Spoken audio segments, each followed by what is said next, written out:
at this time for your time together downstairs. And so as they are leaving, if you've got a Bible with you, you can turn to John chapter 14. If you don't have a Bible, you can turn your Bible on at this time if that's how you're doing things these days. And if you don't know that the Bible is available on your phone, let me introduce you to the Bible app. You can just search Bible in the App Store, or you can follow along with us on the screen this morning.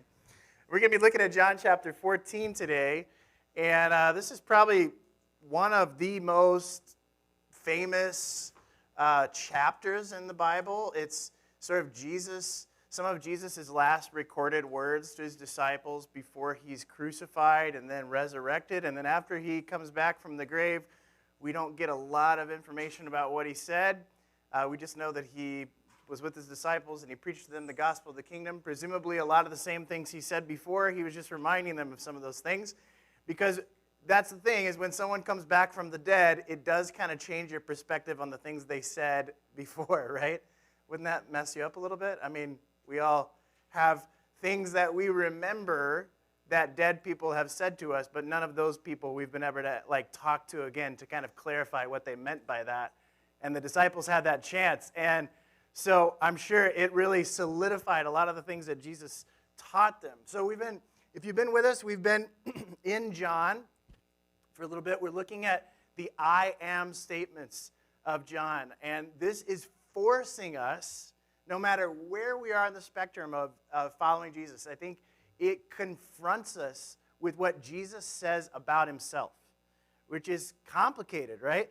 Because on the one hand, it would be nice if we could just accept Jesus as some moral teacher that says things like, love your enemies, pray for those who persecute you. We can all get on board with that idea until we actually have an enemy, but it sounds nice, right? And, it feels like that Jesus at least gives us some idea of what might be the best way to live. And he obviously changed history, but the problem with Jesus is that Jesus also makes these statements about himself. He says I am the bread of life. I am the living water. I am the light of the world. I am the good shepherd. I am the door. And today we're going to look at his claim that he is the way, the truth, and the life. And so the problem that we're faced with is that you can't just put Jesus into this category of good moral teacher. You either have to, if we take Jesus intellectually seriously in any way, if you were to tell me, I am the way, the truth, and the life today, it would change the way I think about you, right? It would make me feel weird. Okay, that guy is weird, or he's really important. And so that's kind of the struggle that we all have to face, is that Jesus is saying these about himself, that he's the way, the truth, and the life. And I want to give you some context for this conversation that's going on. Jesus and his disciples are sitting down. They're celebrating this meal, Passover. If you have any Jewish friends, you've heard of this before, because the Passover meal is still celebrated today, but essentially it's a celebration that remembers that God delivered his people from Egypt. And so if you've seen The Prince of Egypt before, or you've seen the Charlton Heston Ten Commandments movie, you know about this in some way, right? Or maybe you grew up in the church, but it's the story of God's people being set free from Egypt, like Pharaoh Egypt, right? And the pyramids, those people. And actually, some people think that maybe even God's people, the Jews, were involved in building the pyramids, but that's for another day. So, but anyways, so they escape. And then every year they have this meal together to celebrate this celebration of Passover. And so Jesus is having this Passover meal with his disciples. And that's important because later, the things that happened to Jesus' disciples begin to interpret what happened to Jesus through the lens of Passover. Now, I want you to think about something for just a second. Okay, let's just imagine that you tell me, next year at this time, you are going to be in Wrigley Field for a Cubs game. I don't know if there is a Wrigley Field game next year at this time. But a lot of things have to happen for you to be able to control the circumstances of getting yourself to Wrigley Field, right? A lot of things. There could be a lot of unforeseen circumstances in a year, all right? But now just imagine that not only that, but you're telling me that you are going to get somebody else to buy a ticket for you to that game. Now there's a lot of other things you have to control, right? Like first you have to find somebody to manipulate, to do all these things. And so I think part of what's going on here is that something happens to Jesus during the Passover meal that his disciples actually say that's because he's the Passover lamb. And so I want you to consider that if Jesus is not God, he is a person that has said repeatedly that he is God, and he's a person that was able to somehow manipulate circumstances so that something would happen to him during a very specific festival so that later his disciples would say that there's a reason that this happened to him during this time. There's a lot of things to manipulate. And that's not even scratching the surface of all the different things that are going on. That's just like one little narrow thing. So I just want you to consider just taking Jesus intellectually seriously for a little bit. And then if he is God, if he is actually who he says he is, consider then the hope that gives all of us as we look at today's passage. So, in John chapter 13, something crazy happens. Because Jesus up until this time has told his disciples that basically in so many ways, in so much poetry, in healings, in all different ways, I am God. And then Jesus' disciples arrive to this supper, and because nobody wants to do the dirty work, nobody sits down to wash anybody's feet before they sit down. And then Jesus gets up, wraps the towel around his waist, and begins to wash all of his disciples' feet. Okay, now, I just want you to consider this. I don't know who the most important person you've been in a room with before is, okay? I think for me, it's probably like some ambassador or something. You know, I've never been in the room with the president or anything like that. But I want you to consider, if Jesus is who he says he is, Jesus is the most important person who has ever walked the face of this earth. And in his final hours, instead of taking those last hours to have like a lobster meal or something, he sits down and he washes his disciples' feet. It is a crazy thing that has just happened. And I'm sure the disciples are still kind of trying to make sense of this. And not only that, but Jesus washes a disciple's feet that in that moment, according to the way John records this, is actually when Jesus says to him, I know that you're going to betray me, now go and do it. And so the disciples, they see all this happen, and so Jesus presumably has just washed the feet of somebody who is going to betray him, and then he turns to his disciples and says, hey, a new commandment I'm giving to you guys, that you love one another. Now, this was not a new commandment. This is all throughout the scriptures. But then Jesus adds something. As I have loved you. And that's pretty intense to deal with. Because it also means that not only is our love supposed to be like this inward thing where we love each other, but also that we're supposed to love our enemies. And even the enemies that find their way into this closed circle. That's kind of intense. And then he lets them know that he wants them to do that because he's about to leave them. And where he's going, they can't follow. And then Peter, who's just said, not my feet, Jesus, but wash my whole body, right? Because that's the kind of person Peter is. He says, no way, Jesus, I will follow you anywhere, even if you tell me I can't go there. And Jesus says, really? You would lay down your life for me? Because not only does Peter say, I'd follow you anywhere, but also that I would lay down my life for you. And Jesus says, will you lay down your life for me? I assure you that a rooster will not crow until you have denied me 3 times. So not only does Jesus wash the disciples' feet of the person who's going to betray him, but he also washes the disciples' feet of the person who's going to deny him. And then later, that same denier, the person that would say, like, I don't know, Jesus, I was not that guy. You must have the wrong guy. That guy becomes the rock that Jesus builds his church on. I don't know how that works, but we just, I just want you to know that if you've been a denier and a betrayer and all this other kind of stuff before of Jesus, there's still a lot of hope for you. Because there was hope for Jesus' disciples, and they were pretty messed up. So this is what happens. Jesus is saying, I'm going somewhere. You guys cannot come with me. Now, the way this would work before is that these guys were just following Jesus around. And so they were kind of bothered by this. And so Peter's like, well, I'll go wherever you go, even though I can't come with you. And Jesus is like, I don't think so, Peter. You're not going to do this. And so Jesus then turns in any situation where any of us have been in a difficult kind of situation that has been really, really difficult. You know how hard it is to focus on those around you instead of on yourself. And Jesus right now is about to go into a very difficult situation. He's about to be crucified. He knows all the stuff coming. He's about to be betrayed, denied, deserted by his friends. And this is what he says: your heart must not be troubled. It's great. Because like we said before, if Jesus is God, and if he's revealing what God is like, then that's really good news for all of us.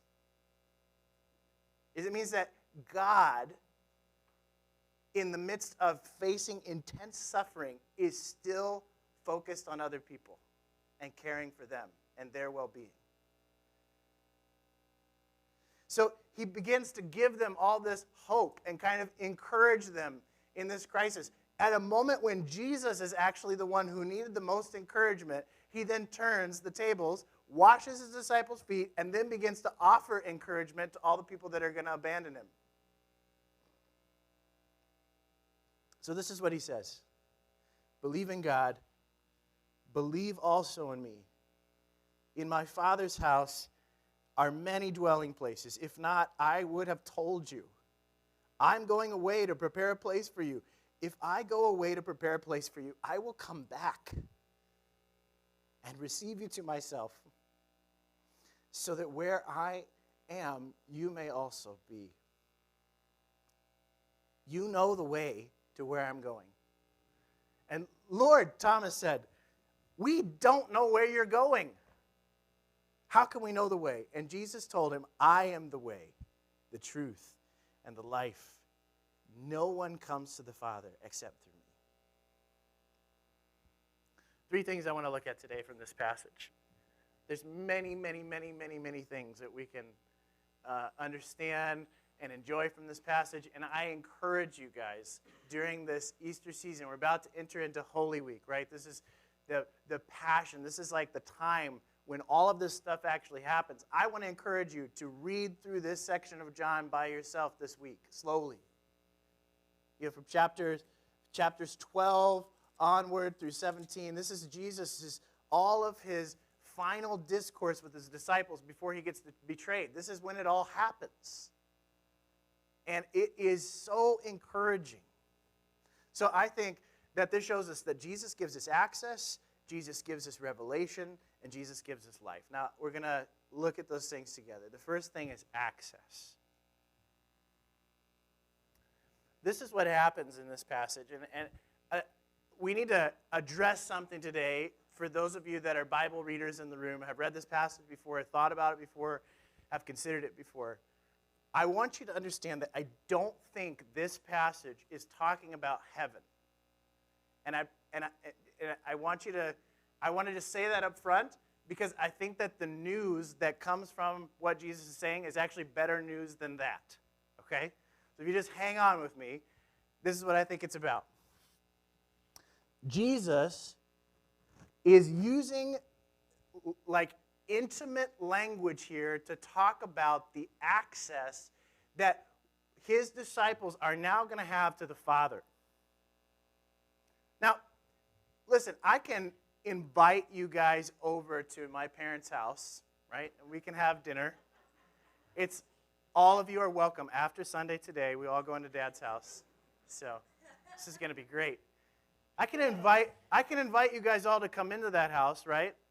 But you all instinctively know that you don't have the same access to my dad that I do. It's not the same kind of relationship. Now, yeah, I can invite you to dinner. I can show you how to get there, all those kinds of things.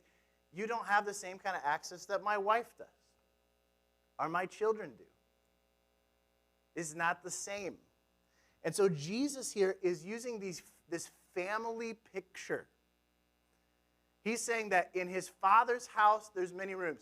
Some people think that even Jesus here was this was almost like the way you would refer to something like a marriage. Because most people in ancient times, they lived on these compounds. And actually, our guest family from Afghanistan, they still kind of live like this. They have kind of like a courtyard that they share, and they just kind of add rooms onto the house, or add houses onto the house. You know, sort of the Frankenstein house. And that's how a lot of these places were. And so what would happen is that, a husband and a wife, they would work out an agreement that this guy was going to marry this girl, and then the guy would go and prepare in his father's compound some kind of place for them where they could get together. And so I think that Jesus may be using that kind of language. At the very least, what he is doing is saying that there's a very intimate kind of space that will be provided, some kind of dwelling place that is like just down the hall from the Father. And so I think what Jesus is doing here is he's using this language to try to help us understand that he is giving us access to God's presence, to the Father. The reason that's important, and if you've read the Bible before, if you haven't read the Bible at all, you're just starting to read the Bible, we're going to go like 150 miles an hour here. So just take a break. You ready? Everybody got your seatbelts on? Okay. So Genesis, early Genesis, it shows that God creates the heavens and earth where there's space together, where God is dwelling with his people. They will be his people. He will be their God. There's a lot of this kind of language. When humanity decides, we will decide what is good for ourselves and rebel against what God has said is good. They eat from this tree, the knowledge of good and evil, and it creates this separation between God and humans. That sin creates a separation, and it's actually in the original, what happens in this epic in Eden is that there's actually these angels that are like stationed at the entrance of Eden. It's pretty crazy sounding, right? But what happens is Adam and Eve cannot find their way back to the presence.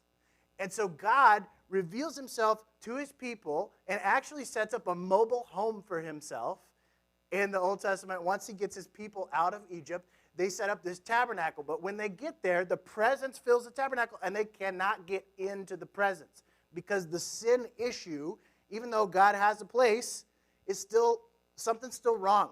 So God creates a system of grace. Excuse me. God creates water. I might die. Is that water? No, that's going to kill me. I'm sorry. I promise I'll get back to this. So, anyways, God creates a system of grace. You may not think of it that way, but it's this system of sacrifices and purity laws and all this kinds of stuff. And the way that works is that God says he will forgive his people through this system so that they can have access to him. And all the time, it's like God is trying to dwell with his people again. He's trying to resolve the issue of sin without just killing everybody off. That's the question mark in the Bible. It's like, how do you deal with evil without dealing with evil people? And so, thank you so much. It's fantastic. Yeah. How do you deal with evil without just eradicating evil people? This is the question mark that we're left with in the Bible. And so Jesus comes and says that he is the access to the Father's presence. But what's really funny is that one of his disciples asked a question, right? Like, Jesus, we do not know where you're going, so how can we know the way? It's a legitimate question in the situation, right? What his disciple doesn't realize is it's like the same thing as if you and I run into the President of the United States somewhere in Washington, D.C., and we're like, hey, I'd like directions to the White House, please. And he's like, well, I live there. I can just take it. And you're like, no, I just need the directions. How do I get there? I think what Thomas is actually asking here is actually a bigger problem that exists still today, which is that we just want to know, how do we get there? How do we achieve nirvana? How do we arrive at some kind of perfect peace? What are the even within the Christian church, you still see these kind of crazy books like 7 Steps to a Better Life, right? Some ladder. That's what we want. We want some kind of system that we can climb. Now, some of you are way too young to remember MapQuest, but we used to actually get instructions, right, that were printed out, had the destination, but then there were like specific instructions. I think that's what most of us want from Jesus in this question. Okay, Jesus, we know that you're going here. How do we get there? And what we are doing is the same kind of thing as asking the President of the United States, how do you get to the White House? The problem is that you can get the instructions, turn left here, 1600 Pennsylvania Avenue. Is that right? Yeah. Sorry, it just what is it? Yeah, that's it, 1600 Pennsylvania. Yeah. Okay, so you got to turn right on Pennsylvania, go down to the 1600 block. There it is. The thing is that gets us there. It doesn't get us in. And so Jesus is saying, there is no other way to the Father. I am the way. There's not like some kind of instructions that I'm leaving you. I am the way. I am the access point.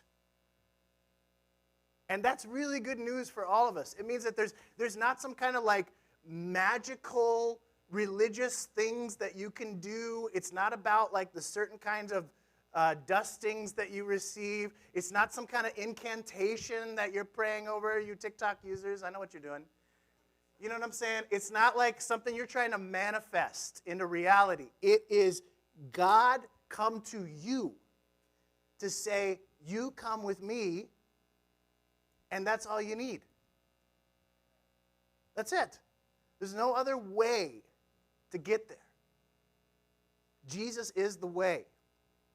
So he gives us access to the Father's presence. And the way that he does that is he's going away to prepare a place for us. Now, there's many reasons I don't think this passage is about heaven, but one of them is that the Bible makes it clear that God has already established all this stuff since the foundation of the earth. So it's not like Jesus went away to prepare like millions of beds and it's taken him a really long time, okay? That is not what's going on here. Jesus is saying that he has to prepare the dwelling place because right now there's no way in. And the way he's going to do that is he is going to pay with his life through the cross so that the distance, which was insurmountable and impossible for us to navigate, we could get there, but there's no way for us to get in. Jesus then creates an access point.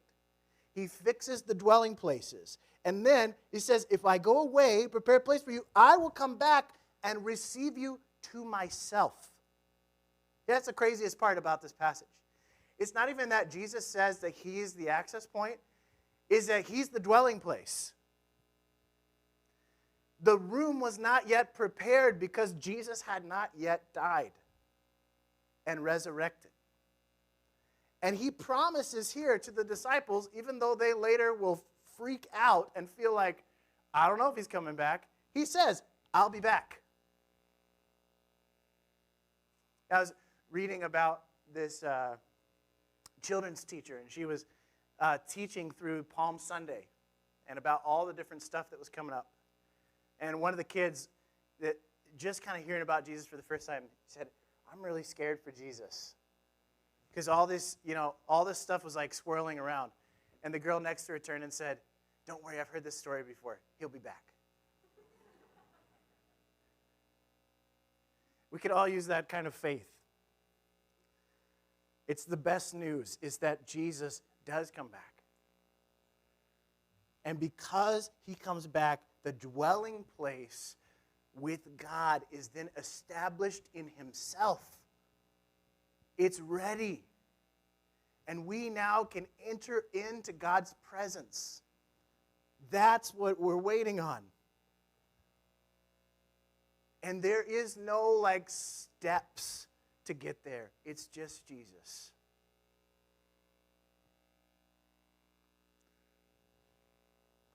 It may be unsatisfying, but it is great news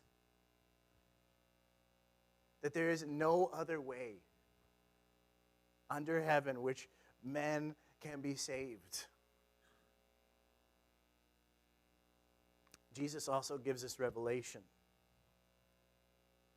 The word here for truth, that Jesus says, I am the truth, is not just the facts. You know, my kids, they are always reminding me how smart Google is. I think Google in our house is a her, but it's like complicated. It's a AI, so who knows, you know, it. And they're always telling me, like, it knows everything. And I always try to explain to them that, listen, Google knows facts, okay? But Google does not know the truth. Because if you ask it, how do I be a good father? How can I be a good friend? Can't answer those kinds of questions. Sure, it can look up YouTube videos, right? But that's just a human being trying to explain 10 ways to be a great father. You know? Something like that. I don't know. I'm not in that YouTube section, so you guys have to let me know what that's like. But listen, we live in an age which has access to all kinds of facts. What we're really after is the truth. That's what eludes us. Some of us, I think, have even given up on finding it. You know, many people would rather define today that somehow truth is relative. And we're now living in a world where even things like news has alternative facts, fake news. I mean, we're watching a whole war happen right now in the Ukraine. And, I mean, it is like insane the amount of propaganda that's put out. And I don't know what to believe about what's really happening, because I don't know who to trust. And if we're not careful, then really what we end up doing is that instead of putting our trust in the truth, we try to put it in each other. A.W. Tozer said it like this, that we hope in each other. That's all we have. But what we are is like a group of men where none of us have learned how to fly a plane, but suddenly find ourselves aloft without a pilot. And we are desperately mistaken to kind of trust each other as to like how to deal with this situation, but we cannot avoid the inevitable crash that's coming. Here's the thing, is that we are living in a world right now that is just full of all kinds of craziness. I don't have to tell you that. I mean, you've been living in it like all week, right?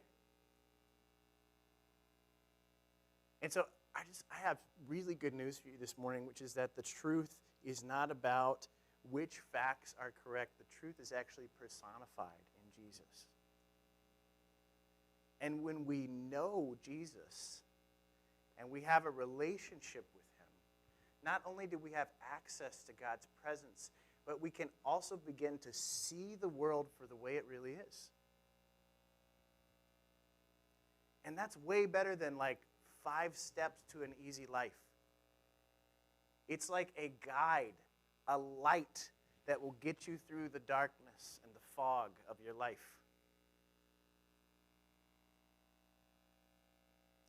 I could give you steps, but they'd just be lies.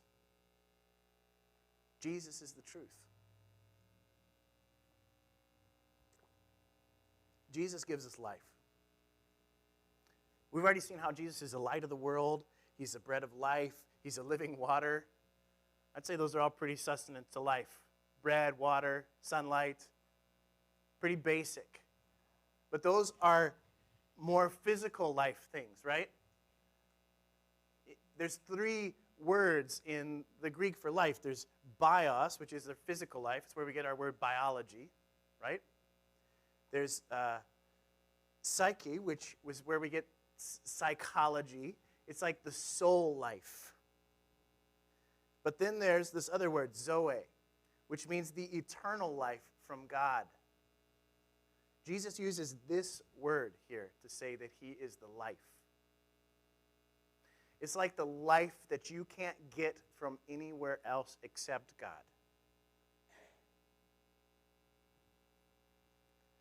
That is what Jesus is offering.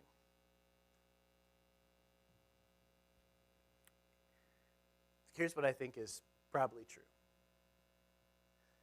Is that some of you feel like you were dropped into this world with no compass or GPS, and you feel like there's supposed to be some kind of destination, but you're just never going to reach it by just groping around in the darkness. And I want you to know that if that's you, you are in good company. Many of us have been there. Just feeling our way around and thinking like, I think there's a hill over there. If I can just climb that hill, then I know I will have satisfaction for my soul. And we get to the top and you realize it wasn't it. And sure, there's the momentary feeling of like, yes, I made it to the top of this. But it wasn't what I was looking for.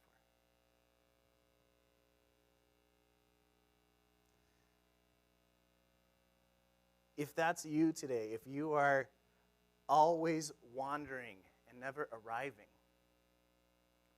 I want you to know that Jesus has prepared a place for you, and it's within himself. And so home doesn't have to be a destination that you keep looking for all the time. You can carry it around with you.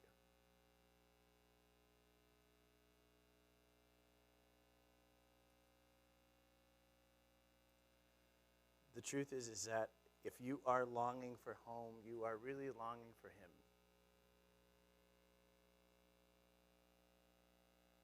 And it's our hope that you find him. If you come in looking for steps, or you're hoping to get some kind of hope that you could post on your social media, I just want you to know Jesus is better than inspirational quotes.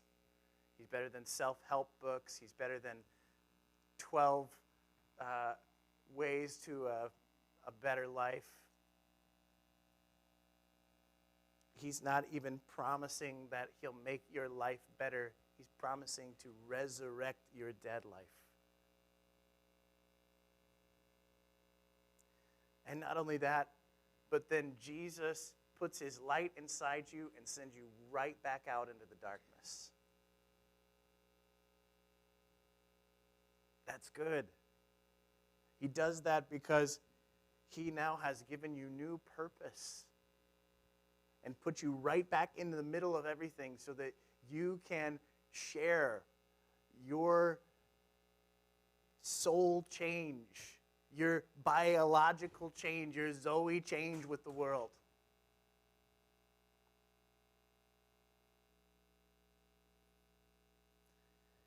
He puts you out into the darkness with a home and a peace that won't fade away.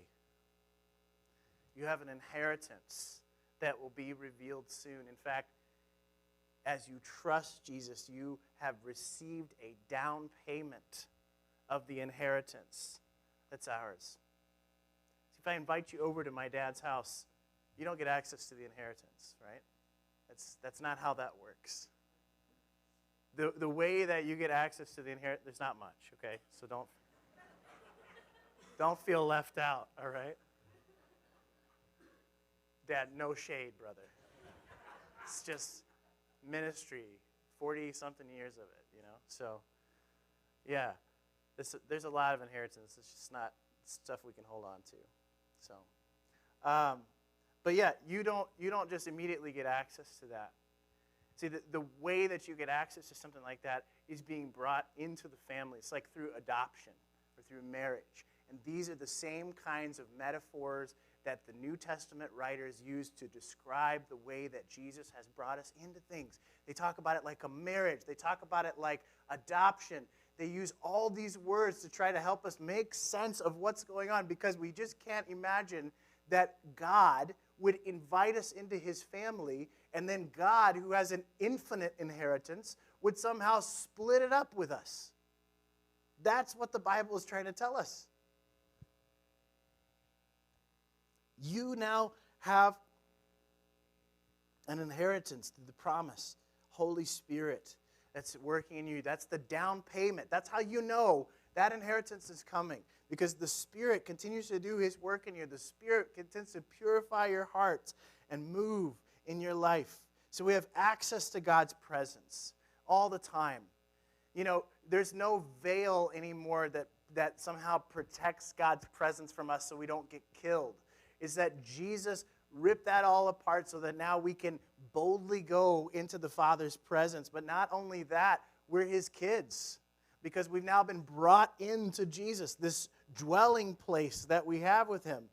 And then He doesn't just give us access, but through the Spirit, He is constantly revealing things to us. Not just facts, okay? But like the truth of who we are and the truth of who He is. And that just like does something to the way that we can face all of the circumstances of our lives. That truth like roots us and grounds us in a way that no other truth can. And so then as the alternative facts and the fake news and all the kinds of propaganda continue to come at us, it doesn't matter, because our roots are grounded in the truth of who God is and who He's made us to be. And then the life that He gives us is abundant and full of joy and peace. So if you're following Jesus, I want to remind you that is what it means for us to follow Jesus. That's what's available. That's what Jesus has already done through the cross and through His burial and His resurrection from the grave. He has already come back to us. The dwelling place is already secure. It's here. Jesus is the dwelling place. Not only is Jesus the way, He's actually the goal. He's the destination.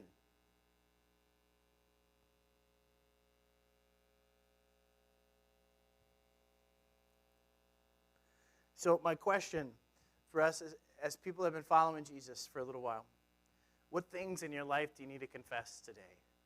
You know, what stuff have you been like running after? In place of seeing Jesus as the way, the access point, the actual truth, and the life that's available through Him. Let me ask you in another way, how might you be trying to use church religion to circumnavigate Jesus? Scary thought. But I believe that you can grow up in church and be a good church person and never, ever, ever establish a relationship with Jesus, because the whole time you're asking, how do I get there? And Jesus is standing right before you and saying, I'm the way. It's through me.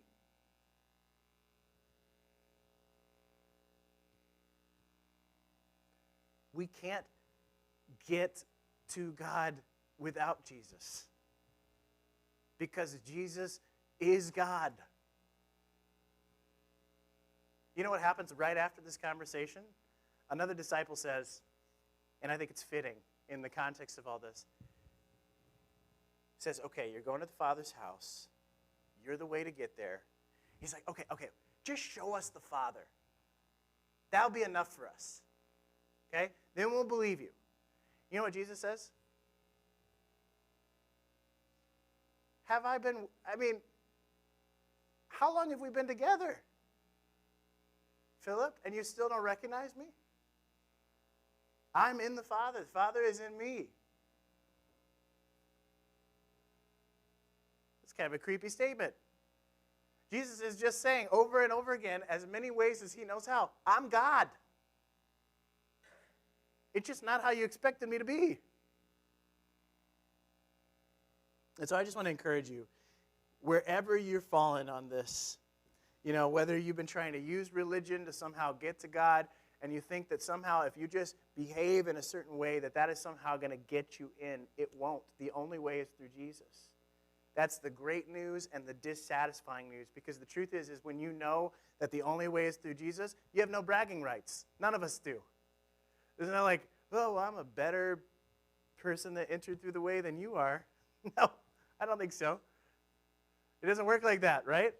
See, religion creates like a system where some people are better do-doers than others, right? That's not a word, but you know what I'm trying to say, right? There's always going to be those people that do all the right things, and then there's other ones that aren't. And we'd like to create some kind of caste system within Christianity, but that's not how it works in Jesus. And listen, if you have never trusted Jesus at all, if you've never believed in him as the way and the truth and the life, I just want to invite you to do that today. Because he is the only way. There's no other access points. And listen, I know that the only cultural sin right now is to say that we have a corner on the truth. But I just want you to if you could just understand my heart here. I got to take Jesus at his word. That's part of what it means to follow him. And Jesus just doesn't make any room for anybody else. He's saying he's the only access point. So it's not like we as Christians got together and we decided, oh, we're going to make this really exclusionary. Like, it's only Jesus.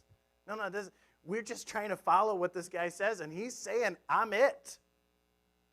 And so that's kind of this is the rub of it. I mean, you just have to accept that if you're going to try to follow some of what Jesus says, if you're going to follow him with your life, he is saying, it's just me. There's no other way. And there's not really like a lot of interpretive ways around that. There's only so many mental gymnastics you can do to get away from the fact that Jesus himself says, I'm it. I'm the only way. So I would just encourage you. I mean, I know the cost potentially, culturally, of what it means for you to say, like, I know the truth. But Jesus is saying, I am the truth.